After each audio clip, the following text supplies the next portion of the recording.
Hi there, my name is Nicole Hebert with the Moose Jaw Journey to Hope team, and this is Voices of Hope.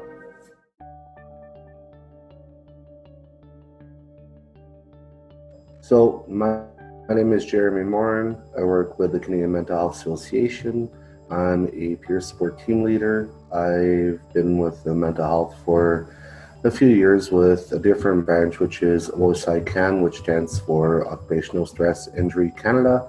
Now, OSI is a form of PTSD or a form of trauma that you suffer at work, which is essentially an injury where people won't necessarily see because it's inside your head, and it's not having a broken arm or it's not having an open wound where people could physically see what's going on with you, but it's something that's really, really hard to live with, something that's hard to bear, and something that most people won't really understand because they're not able to see the damage.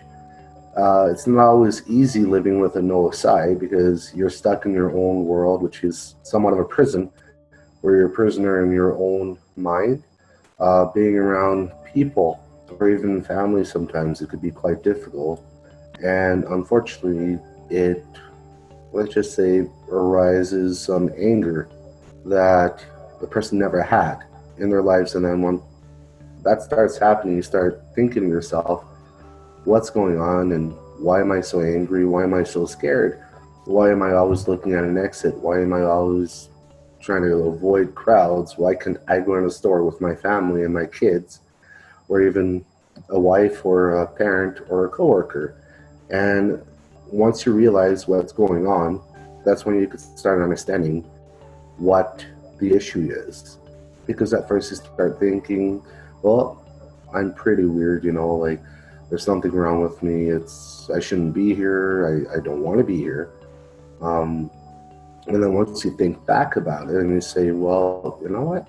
The dreams that I have, it's about a specific accident. Myself, I used to be a firefighter, where that's one of the reasons why I have an OSI, which I didn't quite realize what was going on until it was a repetitive dream of a scenario which involved a child where we weren't able to save in time, and that just stuck with me.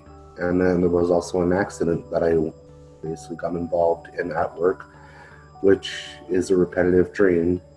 Some days I could be talking with people, and then I just doze out, and it's just that whole situation that just happens all over again. And through time, you kind of like learn how to deal with it, and you understand how to manage it. And then once you accept the fact that it's not who you are, and you're not labeled with it, but you learn how to manage it, it truly helps you. And once you're willing to accept the fact that you do have an OSI, and once you understand what OSI is, it's a lot easier to cope with other people who have OSIs. And those people could be your neighbors, they could be your friends, they could be a parent, they could be a teacher, a boss, a brother, a sister.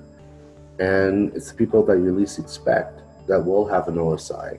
And unfortunately, with the stigma that society has, labeling people with an OSI as being crazy or dangerous, it's because they don't quite understand what OSI is. But I would say, fortunately, with education and things like this, it shows people that a person who has an OSI is not a bad person. It's just an injury that you simply can't see.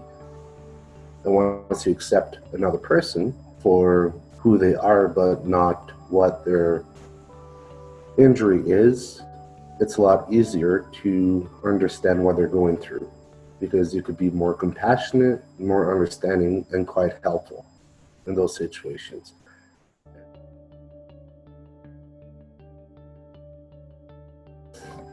OSI CAN, which is, as I mentioned earlier, what we do is we help veterans, first responders, anyone who works in the field where there is high stress. So you could be a corrections officer, you could be a judge, you could be a nurse, you could be a doctor, you could be a dentist.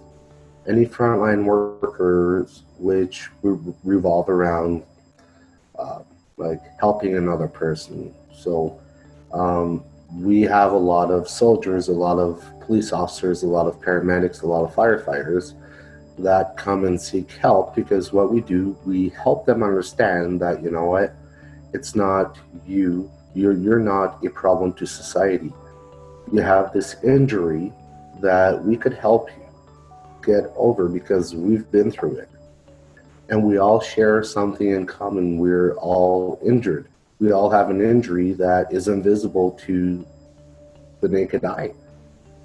And by having a strong support group with all these other people who do have OSIs, we can like connect in a way where I like to say we're a bundle of sticks. We're unbreakable. And by sticking together, we actually achieve quite a lot of things.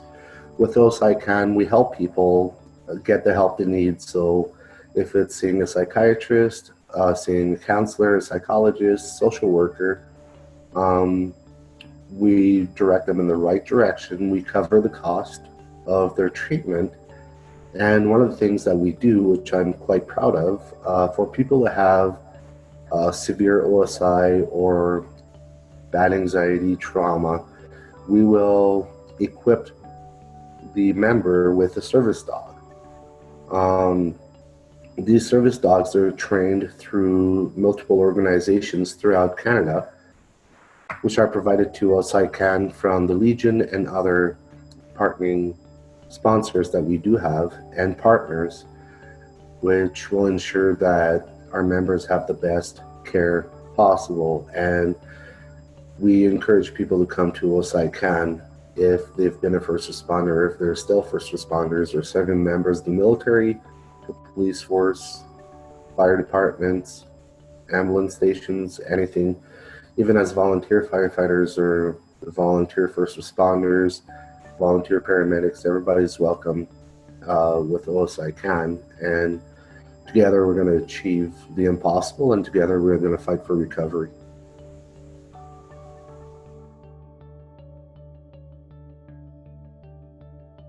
So if I had an inspiring message of hope for everyone, is if you're suffering with a mental illness or any type of injury, whether it's PTSD, an OSI, anxiety, or trauma, you have to remember that that's not who you are as a person. It gets easier. Don't worry about what other people think. Even though it could be quite hurtful, you're a very, very strong person and you will achieve the impossible. Be strong, be proud of who you are, and even be proud of your injury, because that injury shows you've done something great with your life and that you've overcome a lot of stuff, because that means you're a very, very strong person. And if you're able to overcome an OSI and fight, well, guess what? The stars are your limit and you can align your own stars. And never give up, because there's a lot of great things coming ahead of you.